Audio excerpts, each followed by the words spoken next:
Hi,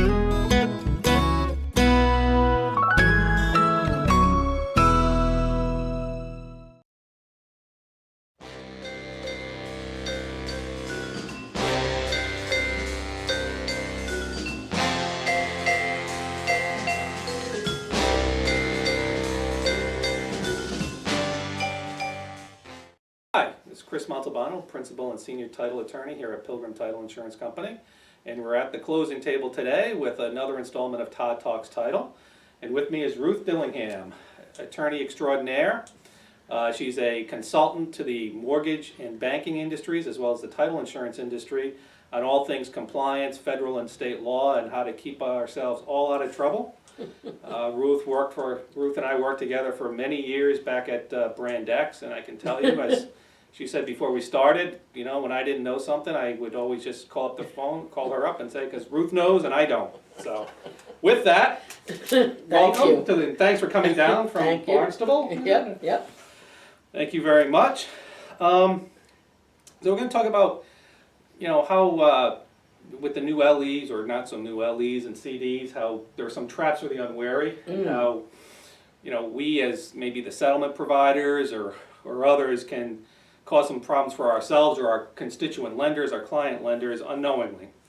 So, you know, first of all, one of the big traps I know I've heard you talk about is consistency and the lack thereof. Right. So, for example, if I am the lender's chosen settlement provider and the borrower has no choice in that, that goes in the zero bucket, That's zero correct. tolerance bucket. Can you explain what that is? Right. So there are three different tolerances that are lenders allowed for groups of services. Mm-hmm.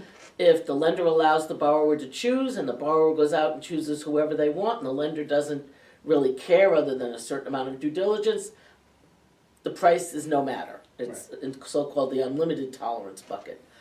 If the lender allows the borrower to choose, but the borrower chooses from a list given to them by the lender, you got to stay within 10% of the quoted fees for all the fees in that bucket. Mm-hmm. If the borrower has absolutely no choice, commonly the case for things like credit reports, appraisers, things of that sort, then there is a zero tolerance allowance. Mm-hmm. The appraisal that's quoted on the loan estimate, that fee must be the same fee on the final closing disclosure. Or less. Or less, yes.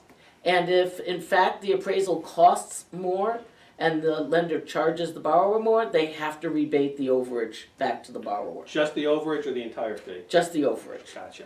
So as a result, lenders take zero tolerance fees very seriously. I can imagine. And really want to make sure that folks toe the line on those fees.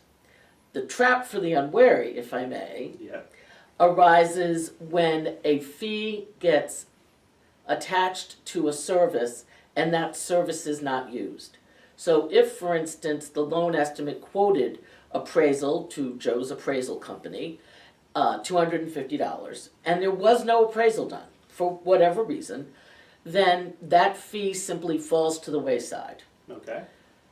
If a fee is added, particularly in our zero tolerance bucket, so the lender, for instance, fails to quote an appraisal fee, and then has to charge one. Mm-hmm. Now that fee, the entire amount of that fee is out of tolerance because it wasn't quoted on the loan estimate and has now shown up on the closing disclosure. So that's entirely, the lender's eating that entire That is correct. fee. Gotcha. So here's where we're hearing from industry commentators that the lenders are getting a little bit tripped up by all of the moving parts involved in a conventional real estate transaction because not every service goes by a common name. Gotcha.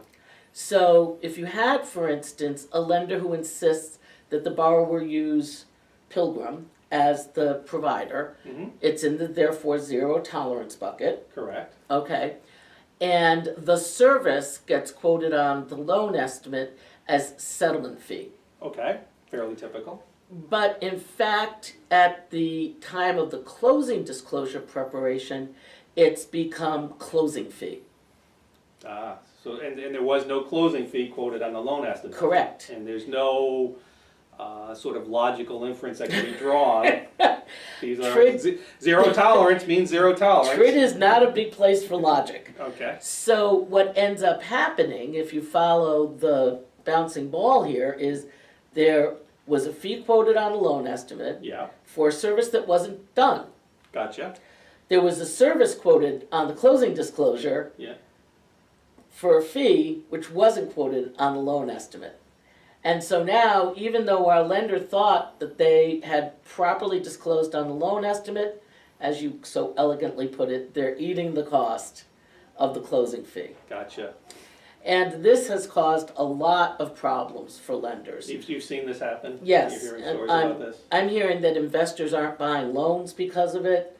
I'm hearing lenders are turning to their business partners and saying, snap up and get it right, or we're gonna not be Business using you. partners, right? Yeah, right. Gotcha. So what I think it means for sort of all the players in the pool is there's a real need to be cognizant, particularly if you're in a market that you're new to, or someone has set up a sort of different business model, Gotcha. or you're working with a new lender, Yeah.